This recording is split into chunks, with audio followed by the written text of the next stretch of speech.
Yeah, thank you for coming. So I'm Greg Kaminski with Online Learning. My teaching background is ESOL, and I also taught a Reading 115 course last term, or fall term rather. And we also have, so Linda, you want to introduce yourself? Hi, I'm Linda Ferguson Combs, and I teach biology at the Sylvania campus, but I'm also the Sylvania teaching and learning coordinator. And I'm mostly a face-to-face person, so I'm making this journey with you. I'm happy to learn and help. Great. And Robert? Yes, I'm Robert McMillan, and I teach in CIS, Computer Information Systems. I've taught online for the last 10 years, so I've got lots of experience if you need any additional help, and just happy to be here. Peter. Hi, Peter Seaman. I work in online learning with Greg at PCC. It used to be Sylvania campus before we got thrown out. And I've taught online for many years, and I started teaching online in the 90s, actually. I know I don't look that old, but one thing about this current situation that's familiar to me is that back in the 90s, we did all kinds of things to teach online before we had a learning management system. And so I'm seeing a lot of things that we're doing now, kind of going back 25 or so years to things that we did then to try to teach online. And of course, we've got the learning management system now, but I think a lot of you will be in the coming weeks doing things with the learning management system plus other stuff. So that's kind of exciting. And I guess that's a good segue to what we want to talk about today. Yeah, great. Okay, thanks. Thanks, Peter. And all right, I just want to start us off with some introductory information. I want to point out the resources at the bottom. So we have this remote instruction guide. I'll be showing that page in just a minute, and some other pages as we go along. And then we will get back to our questions, but I'll be covering a couple of the questions just in some introductory information here. So we have the remote instruction guide for you, which has the minimum requirements for credit courses. So these are the items that you are to get prepared for next week and the coming weeks. Then I'm sure you have seen that, and I'm not going to read through that right now. But I do want to point out the to-do list for week 1. I would say take this step by step. It's a big project, and you just need to take it in basic steps. Think about week 1. Think about getting the classes ready for week 1, for Monday, to get your syllabus up online, to get any essential assignments ready to go for week 1, add it to Brightspace. Maybe you have a discussion post that you'd like, introductory post. Maybe you have a special assignment. And of course your syllabus and the welcome message, welcome getting started message. And there's a link to that there as well. And I'm just going to bring that up just to highlight that, because that can be very helpful. You want to put something like this on your homepage as an announcement. You don't need to include all of this. I would include it on the homepage or in the syllabus or in both places. In addition to that, you will probably want to, I think you'll definitely want to email your students and include some of this information as well. Make them feel comfortable, welcome, that yes, it's a new platform for you. If you haven't taught online before, you'll take it one step at a time. It's a journey together. And so be welcoming. Modify this as you wish, and want to include information about your class, about the meeting time, about if you plan to meet together at the same time. So for example, here I've said I would like to use some of the classroom time to meet together, and I gave the classroom time there. Now this is not essential that you have to do that, but if you do that, you want to use Zoom and have a very good tool for it. You don't have to use all the time for that. You can use part of the time. So maybe your class meets a couple hours or 3 hours during the day, and you might meet for an hour to touch base, work on things, communicate, and do more online potentially then. So that part is up to you. You'll be using Zoom and online rooms. I hope you've attended the Zoom session as well then. You need some information about communication. How are students going to ask questions? There's a tool in Brightspace for that, the student Q&A discussion. How can they contact you directly from the class list? Or you can give them your email message there as well. And your expectations for the class in terms of, say, attendance, what they're going to be doing during the week 1 period, what they need to read through, getting started, course information, for example, and attendance. So what are you going to do about attendance? I've, for example, written here that I would like them to make the best effort to come to the synchronous class meeting, but I know that they might not be able to do that because of all the complications going on at this time. And so to make an effort and at least watch the video recording later then.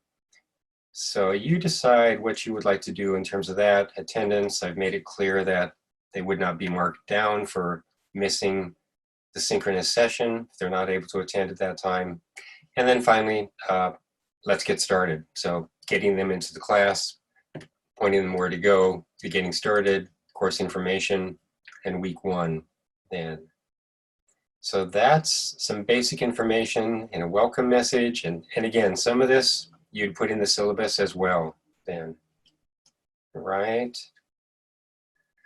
Okay, so this is available, yeah, all this is available for you already. So from the remote instructional guide, and also from our agenda for today, from the questions. So these links are directly here.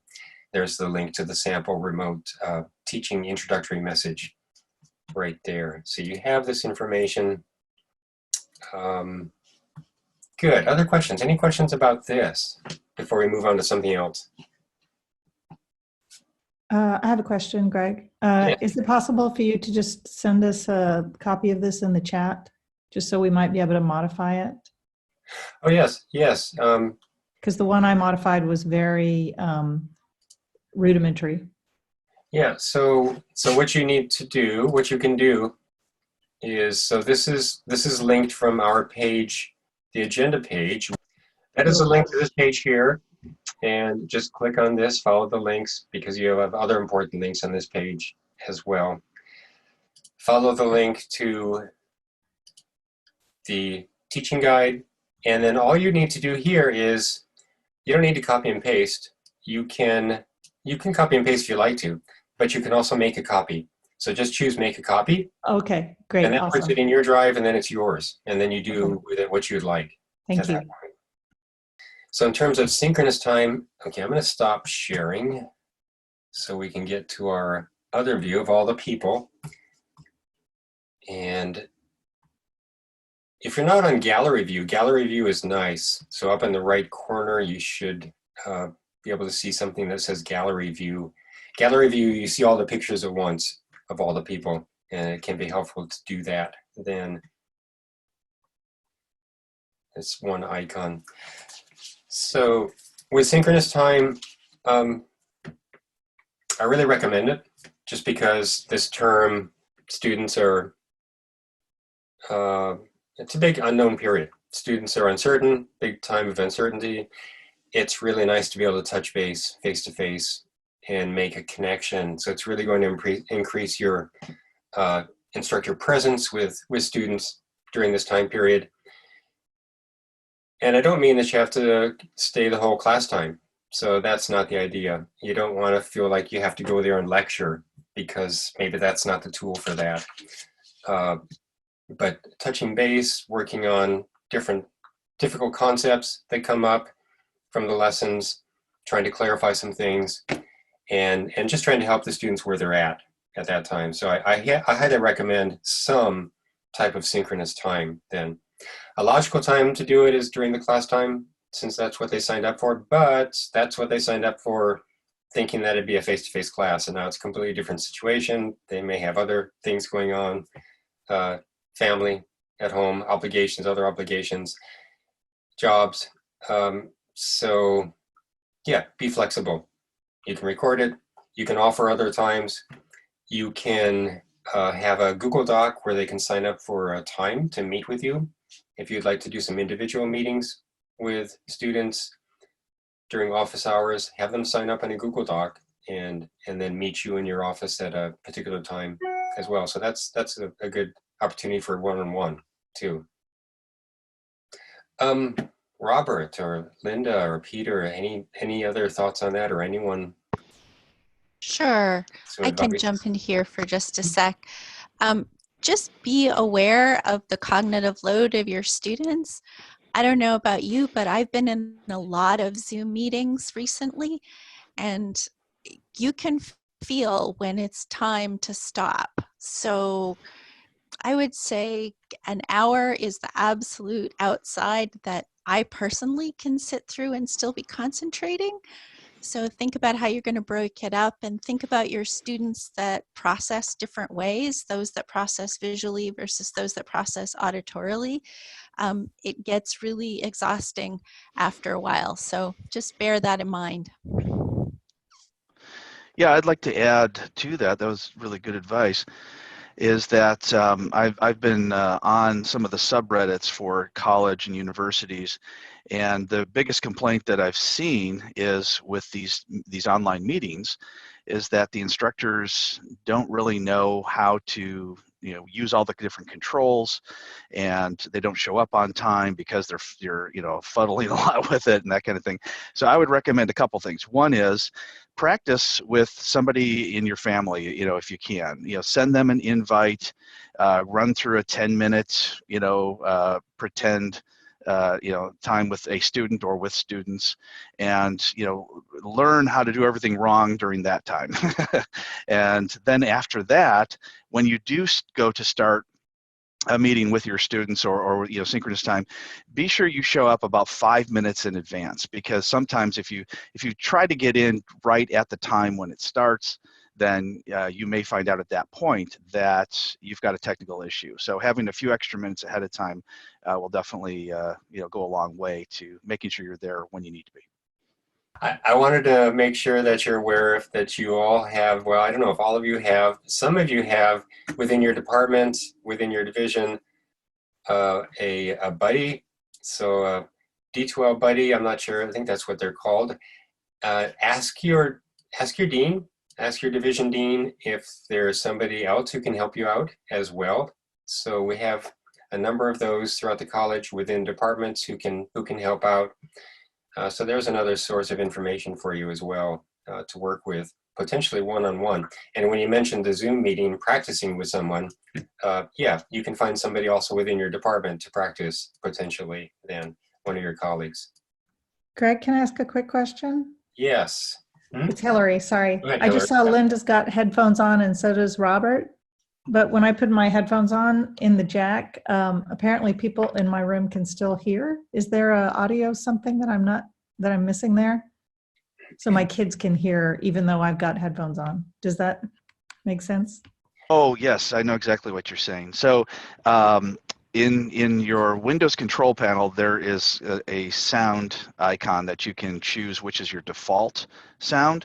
But even if you choose the wrong one, inside Zoom itself, if you click on the up arrow next to where it says mute, you can choose a different microphone and a different speaker. Okay. So I'll show you a picture of what Robert is talking about. There it is. It worked. It totally worked. Thank you. Got it. Okay. Very good. Very good. Right. And Thank for you. any others, there it is. There's the up arrow right there, right next to the mute button. Okay. So we had some questions, some interesting questions, 6 and 7 in particular. And so 6, how will I facilitate social connection and a sense of belonging? And how can I build equity and inclusion into the foundations of the class? And I think Linda can start us off with these questions. So I'm really glad that folks are interested in that. So here are some of the things. This is by no means comprehensive that I've been thinking about in those terms. Is start with the equity and inclusion, because you don't want to be tacking that on at the end. So you want to be thinking about which students are historically underserved and what they might not have, and how you're going to build your class so that everyone can get to those things. So there's already been some great questions about, what if my student only has a phone? Or what if my student has intermittent access to the internet? So thinking about what your deadlines look like. What are you asking students to do outside of the class? How are you asking them to interact? All those things that were happening to our students before all of this, like housing insecurity and food insecurity, they're still happening and then some. So just really thinking about that flexibility and thinking about which apps you use and which technology you choose to integrate into your classes. How does that look on a phone? How much data is that going to take? Those are some things to think about. And then, culturally responsive teaching, being relational, thinking about how do you make that connection? How do you make people who might be phoning in, so you never see their face, feel included? This is I'm used to teaching with my hands and moving my body. So I'm going to have to work extra hard at including the folks who might not have a camera or something like that. Express authentic care, that you're invested in their success. Maybe have some grace. Like I'm already telling my classes, this is the first time I've used some of these tools. We're going to learn together. Give me some feedback, and maybe that'll help them to tell me when they need a little extra help, because help-seeking behavior can be really hard. So those are some of the things I've been thinking about. How are you experiencing this? People's faces with the chat going on. Can you ask students to tell them something about themselves that isn't necessarily connected to the course? Like, do they have a pet? Do they have favorite music? Just so you establish that human connection. I think those are going to be really important things. And I'm sure other folks have some other really good ideas. Thank you, Linda. Robert or Peter? Any thoughts you'd like to share? Or Heather? We have Heather as well. Do you want to plug the session I just put in the chat?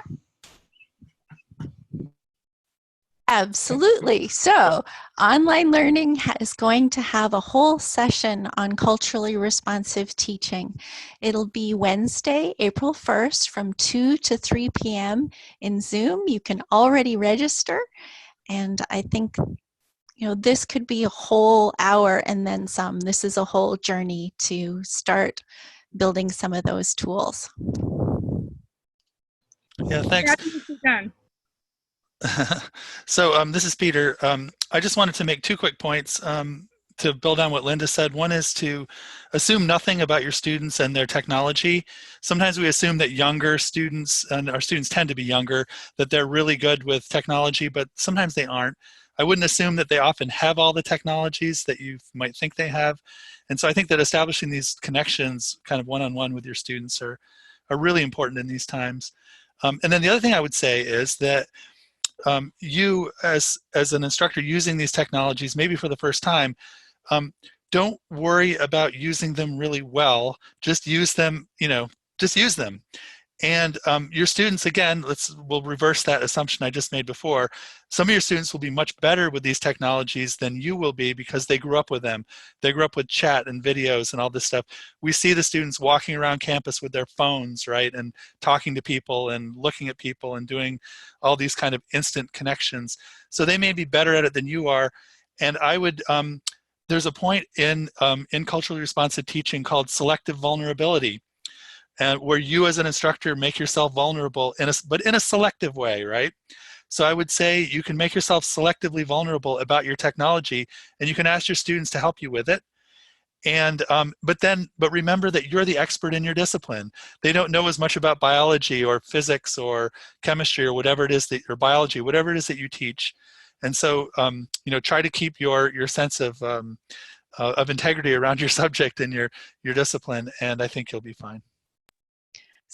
If you are pulling new resources though, be mindful of the representation in those resources. It really matters that folks can see themselves in your pictures. So think about the racial diversity, the ability diversity, the age diversity in all the media that you're posting. I think, if you're going to have to do the work to hunt for new things, like I've got to build 10 new labs, think about those things too. Linda mentioned the cell phone, which ties into question 8. It's a good question. How can I keep the technology requirements at the level that makes it possible for learners who only have a cell phone data plan to access? Okay, so she mentioned that, and an alternative, be conscious of that. For a writing class, that's going to be extremely difficult. I can't imagine writing a paper using the cell phone. For other classes, but maybe they have to do something like that, or maybe there are alternatives. Think about flexibility in terms of alternative assignments. Maybe they're able to make a presentation instead. Of course, you can't do that if the focus is on writing. They have to be writing. But in some of your classes, they might be able to do other things with their cell phone, creating a video presentation or some other type of an assignment. Yeah, with technology, you can mention to the students, and you could put this in the syllabus if you want, or the intro to online learning is not a bad document either for this, is that Wi-Fi is free. So when you're using your cell phone plan, you may have a limit to the amount of data that you can transfer or transmit. But if you go to PCC on campus, once this is all over, or even in your own home, most people do have Wi-Fi there. You could also eventually use some public resources for Wi-Fi as well. And in that particular case, there's no limit to the amount of data you can transmit and receive. It's just the when you turn that off or that's unavailable, then you deal with the cell phone plans. Yeah, also, so Christine has asked a question in the chat about cell phone use, how much they can do, and there are, I think the data companies have special plans going on right now too to make it more reasonable. That's a good point. Yeah, T-Mobile is now giving away unlimited data for anybody on a plan. So they've just upped it to, I don't know if they're going to be throttling at a certain point, but at this point it is unlimited. I have not heard about the other companies. Maybe somebody else has. Okay, right. And as Heather mentioned, D2L Brightspace is completely mobile device friendly as well. Then, okay. I also want to point out that today the Dean of Students and company sent out a survey to students to find out what kinds of resources they needed along these lines. So along with the documents and the resources that are already posted in the chat, I expect we're going to get more of these things, and you might think about trying to share those with your students like you would information about access to Panther Pantry when they could get to that. I think we'll see mobile versions of these. Michael, did you have something quickly that you would like to share? Just as a quick test? Yes, I do. Can you hear me? Yes. Okay. So if you'd like to. This will take me just 1 second. So Michael's comment, I think what I need to show students is too small to be useful on a phone. And he'd like to just try that, see what it looks like right here. So Michael is sharing. Your students will all have the ability to share. Yeah. So this is, are you seeing my screen, I hope? Yes. Yes. Mm-hmm. Okay. I don't think anybody would be able to do anything with this on a phone. Am I right about that? It would be pretty small. I don't know. In terms of the resolution, maybe it would look fairly clear. It doesn't look all that clear on my screen either, though I can read it. Okay, so you can I answer on that question? Yeah, Melanie, Okay. thank you. Okay, so on the phone, it's a little bit hard, depending on how big is their phone screen, right? But the tricky part is on the phone, because it's so many, it's limited on the real estate of the screen size. When there's a chat, they have to click on the participant, you know, and then it takes them to a different screen, and then they click on chat to be able to view chat. So they have to go back and forth when they're chatting versus, you know, looking at the screen. So just be aware of it. It's not like on the same screen like what we can do on the computer. Mm-hmm. Okay. Okay, thanks everybody. Thank you, Michael. I think another, just as sort of going back just a little bit in terms of sort of sharing screens and the interactive nature, I mean, really good practice to keep students interacting and thinking about discussions and polling tools, but it's also important to moderate those things, because depending upon the subject, sometimes might be a form, especially if this is kind of a little more anonymous, where microaggressions could happen. We hope not, but that's a good reason to be thinking about which tools you're going to use, how you're going to moderate them, and whether or not sort of community norms need to be set up at the beginning of the class. Mm-hmm. Okay. Yeah, all right. And Evelyn has posted a special situation there in the chat involving an A&P class where a computer is needed for grading quizzes, and for the free version they are offering.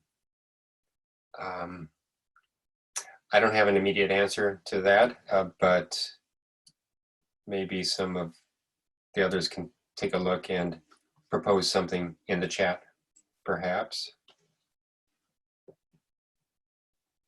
Is there a phone icon? Oh, there is a phone icon for callers. Yes, they would be able to choose to call in. Oh, yeah, thank you, Jessica. So the Pulse app, I don't know a lot about the Pulse app, but that is a good app for students to use, to download, to check for notifications mainly. Melanie, feel free to chime in if you'd like to say anything else about the Pulse app. Yeah, so the Pulse app is essentially more of like a notification and reminder to students. So if you set up your dates inside the Brightspace, you know, the course calendar population, that will send notification to students, and they can check it in Pulse app. They can also check their grade. They can access the content. They can also take the quiz, although that's not something that we recommended. But the student can use the browser on their tablet or phone, like Safari or internet or whatever browser they have on their tablet or phone, and go to the Brightspace to actually do submit the assignment or do the quiz, do the real quiz and discussion as well. Thanks, Melanie. Yeah, and Julie, you have a question? Or is that Yes. Hi. I do have a quick question because we're talking about testing. How about people who are part of the disability community who have to do testing in a quiet or a noisy environment? Is the testing center still going to be open for stuff like that? Because some people have certain disabilities and they need to be in a certain type of environment. Okay, so on the PCC website, I know you guys probably see it, the COVID link. There is like information for students who, that they distribute. Basically, it has a lot of information in there, kind of like a Q&A, internet, and how to visit campus, parking, all those things. If I don't have computer, so that links. It's linking from the PCC website at the top, COVID-19 updates, and then it's under information for student on the right side. So they're already ready. They have a group of people who are working on the student side of the area. I know that you expressed interest in questions 10 and 11, which is all about COVID as well, and if there's anything more to say about that, how can I build flexibility into the course so that persons who are impacted by the COVID-19 crisis can still complete the course, so some flexibility there. And also from a trauma-informed perspective, is it advisable to include material on COVID-19 as the situation unfolds? Yeah, any thoughts on that? Anyone who'd like to share?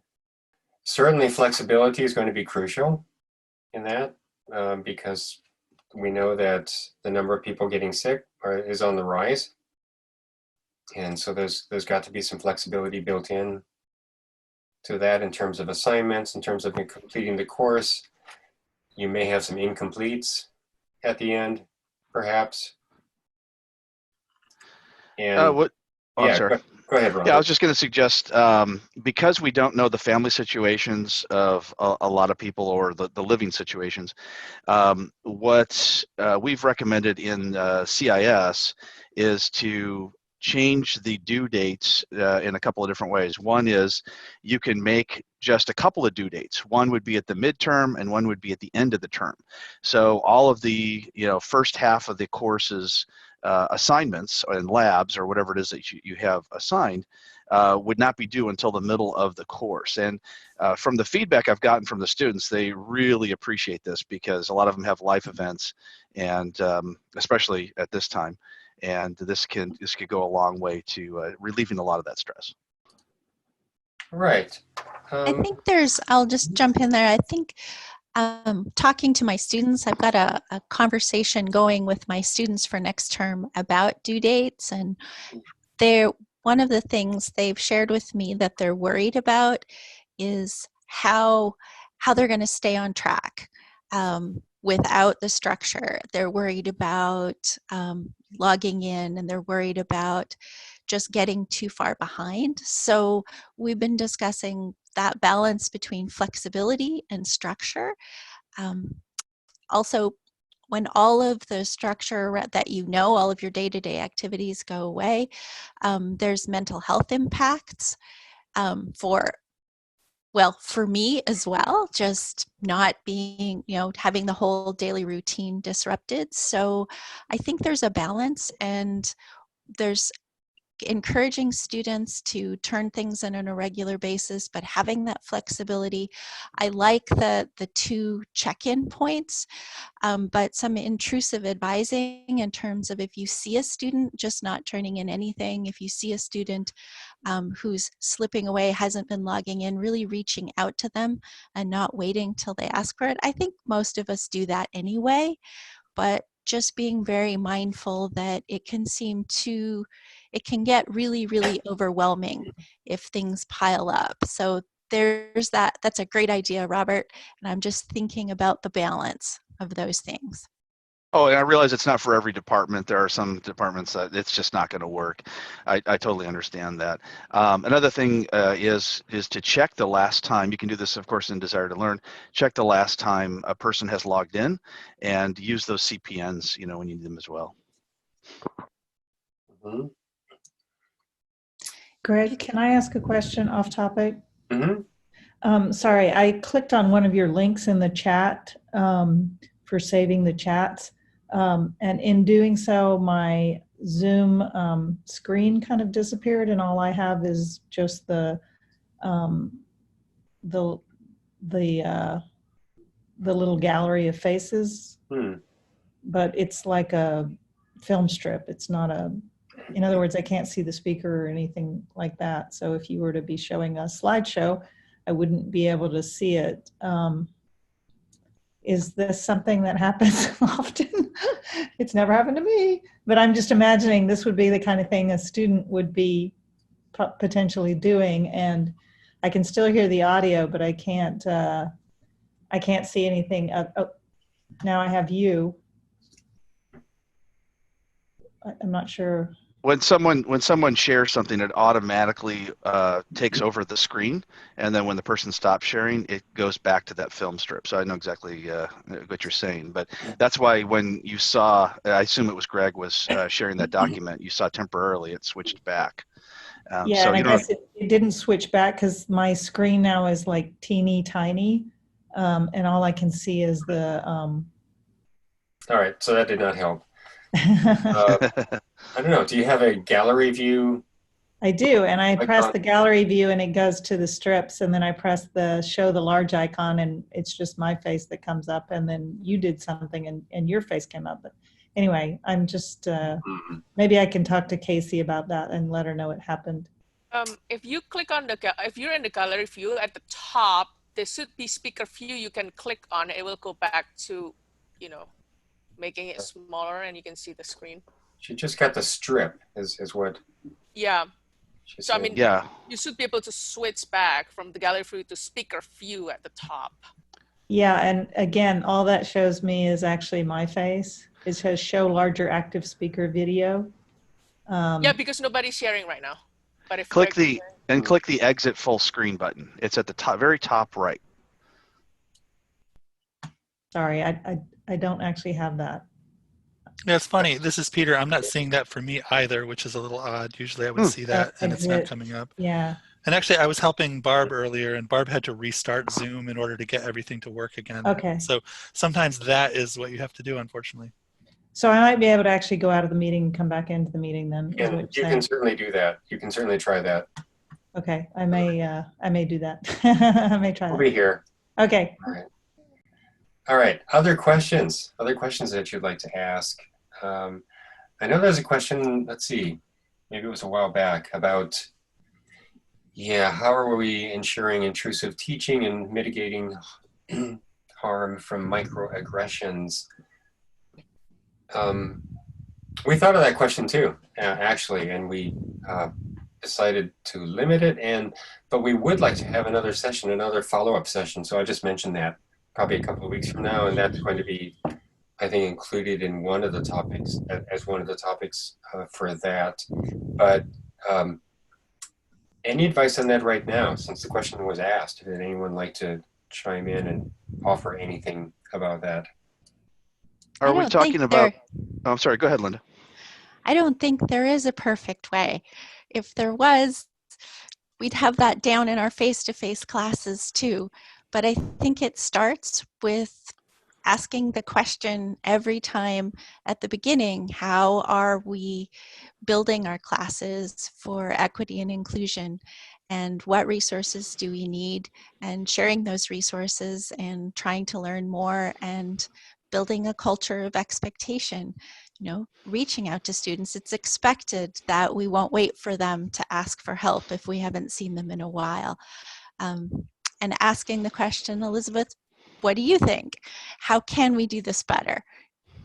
There may be instances where you need to talk to the student as well. So pull somebody, not pull them aside, but contact them directly. You do have control over what's in the discussion board so that you can delete something if you have to, and if it's not appropriate, or jump in and explain to the class why something was not appropriate. So that's a possibility as well. Other questions? Anyone have questions about use of video at all? Or is that not an issue? You pretty much decided what you'd like to do, whether or not to use video. This is Peter. I just turned on my video, and I just want to say that I think that the video, the headshots thing, is really a little bit overrated in terms of what students get out of seeing you. I think it's nice for the students to see their instructor and get a little sense of what's going on in the background or whatever. But I think the really fun thing about this whole endeavor that we're all engaged on at the moment is figuring out how to meet your learning objectives in a remote way is really the fun thing. That's kind of kept me interested in online learning for many years, in the sense that we're all given learning objectives, or we all come up with learning objectives for our students. And so how are you going to facilitate the students learning, meeting the learning objectives for your class? And there are a lot of ways to do it, obviously. So I just recommend keeping that top of mind, and don't get too caught up in all the technology stuff, because I think it can drive you crazy after a while. If we all kind of adopt a attitude of perfectionism around the technology, we're never going to get there. So anyway, lots of different ways to do this. In terms of video, I will mention just a couple of things. Let's see. Let me I have a just. quick question about video, actually. This is Petra.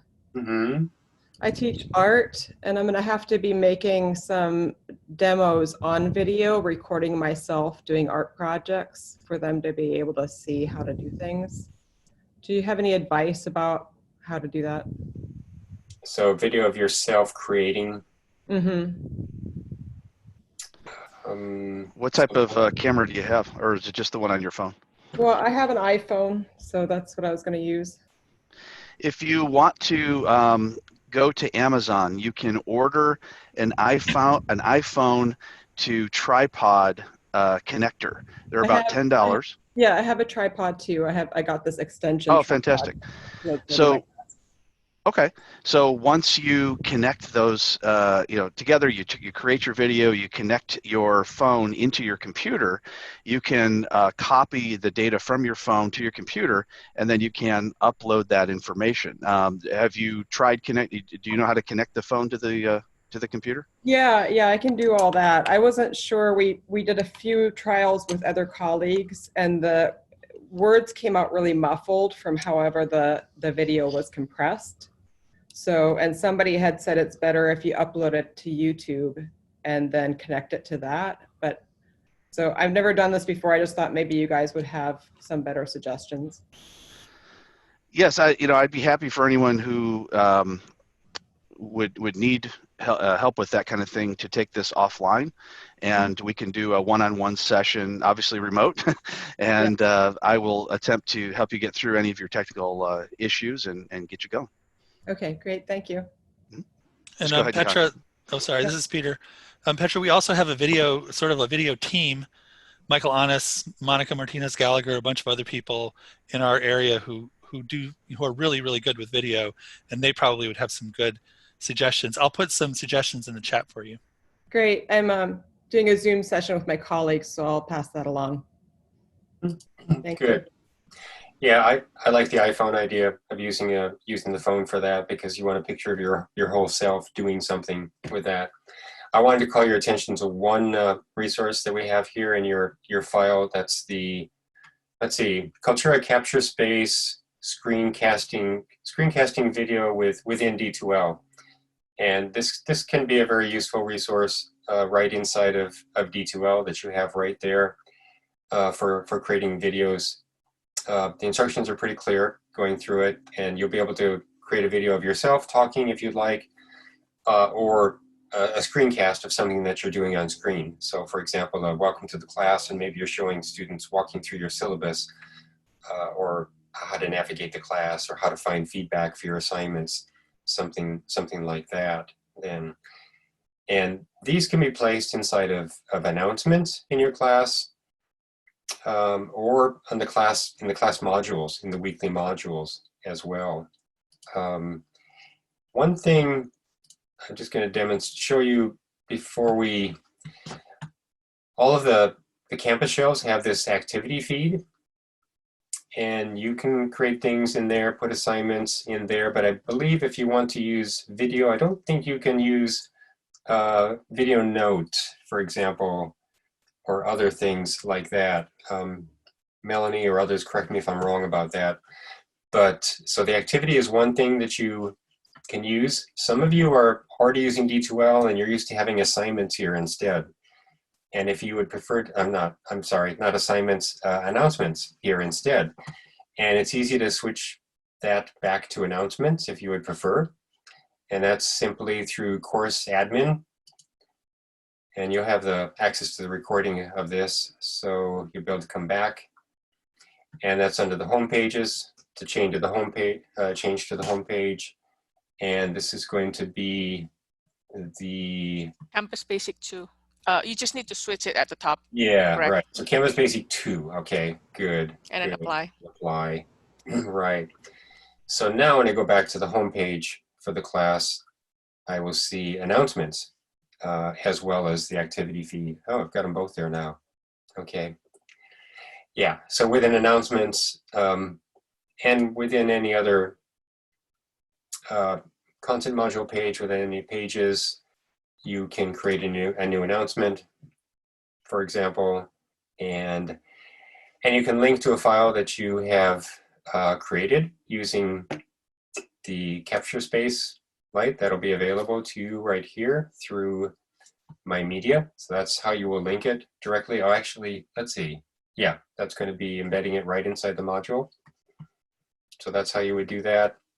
This will be more clear when you go through the instructions, and we might have some future training on this as well. Or you can also record a simple audio or video message right here using a different tool called Video Note then. And so that's a quick tool that can be used. It doesn't stay in your class. It only lasts 6 months, I believe, before it is removed from the server. So that's more of a temporary file right there. But I mention this because it's a good way to keep in touch with your students. Even a 1 minute presentation, not presentation, but a greeting and how things are going and what you're going to be doing during week 2, the next module. So that can be very helpful. Greg, if you have a minute, can Amanda had a question about captioning, and I think that's one that's on a lot of people's minds. And from what I've been able to see, it depends on which tool you're using, and some of them are a lot easier to caption than others. So if you have 30 seconds, maybe sending a direction. Okay, I can chime in about that, Linda.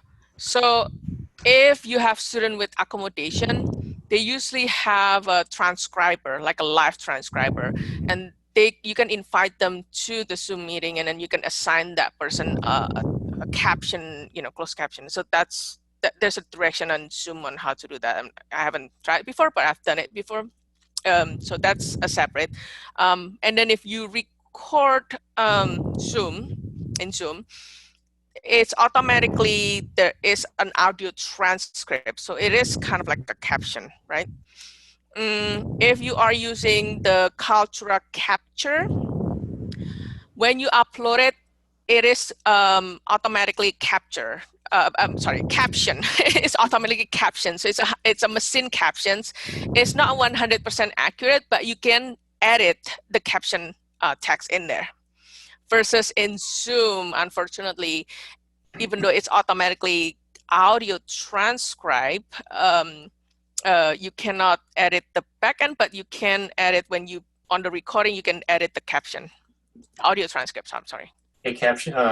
So Melanie, when you're using capture space, you need to put in the tag, right, in order to get the captions? No. You don't need to add the tag. The tag is just like keywords for you to be able to search later on in the future. So especially if you have a lot of recording and if it's not clear which lecture, which class. So it helps you, like, oh, this is lecture 1 for my BA 101, class. This is the topic. So that's what I would add to the tag.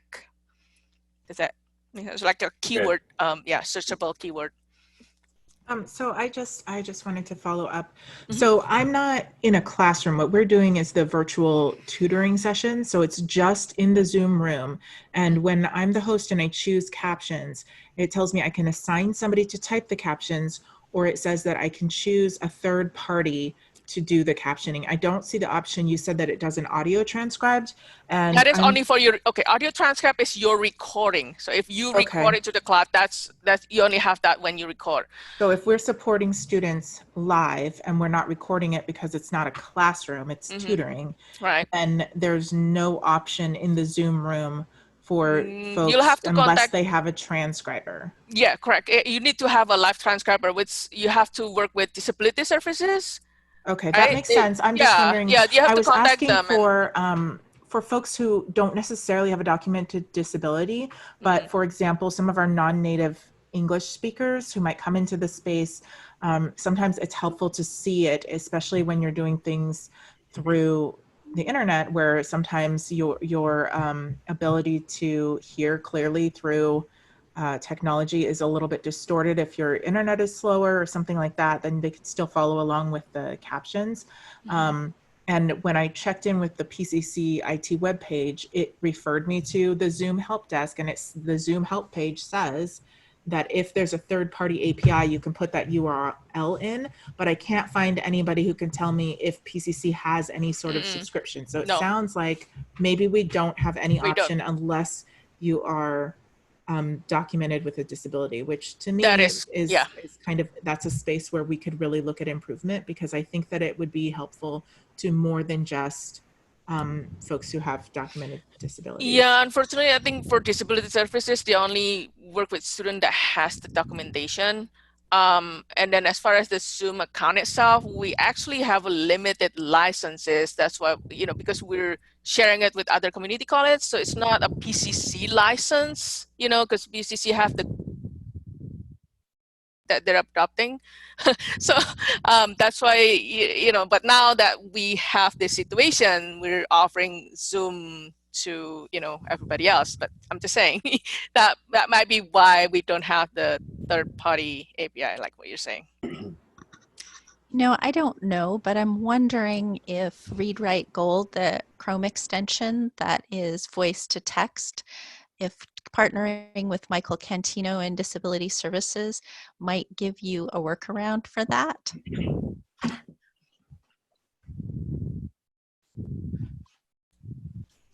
I'm not sure I understand, Linda.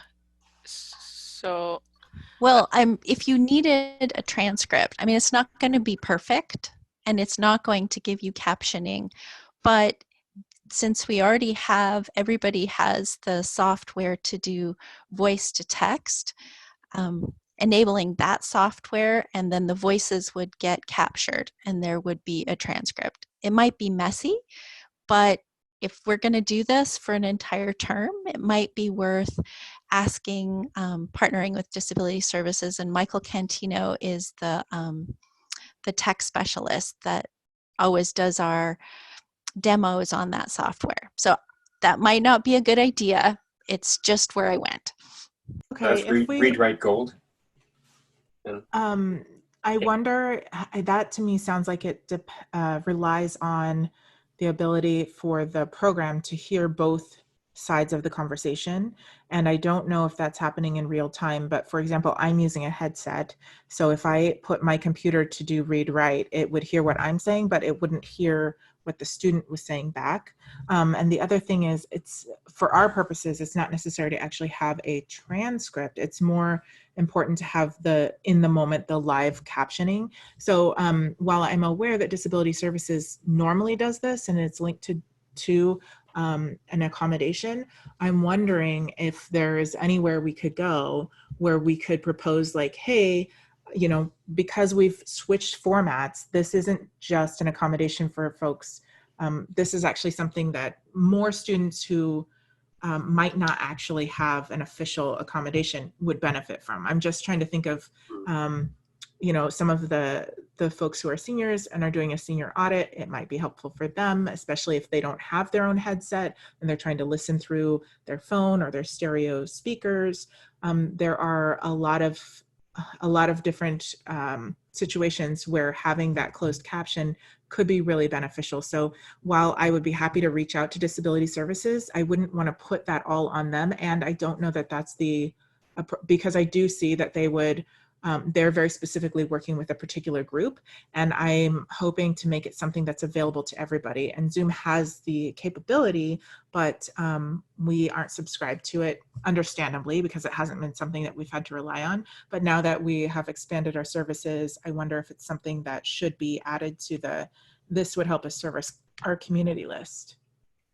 But thank you for indulging me, because I'm just trying to figure out like how can we support our students, because you know, it's all so new Amanda, format. I was going to suggest contact our manager, Andy Fried, so afried@pcc.edu. Then he would be able to answer about the Zoom part. And then I just put it in the text at the chat as well, is Joe Chang.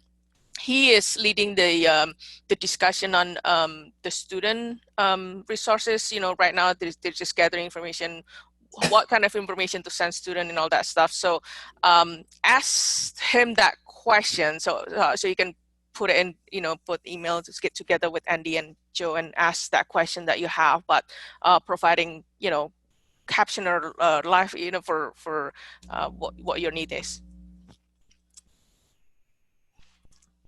Thank you, Amanda, for sharing that, raising that question. Anything else? Other questions?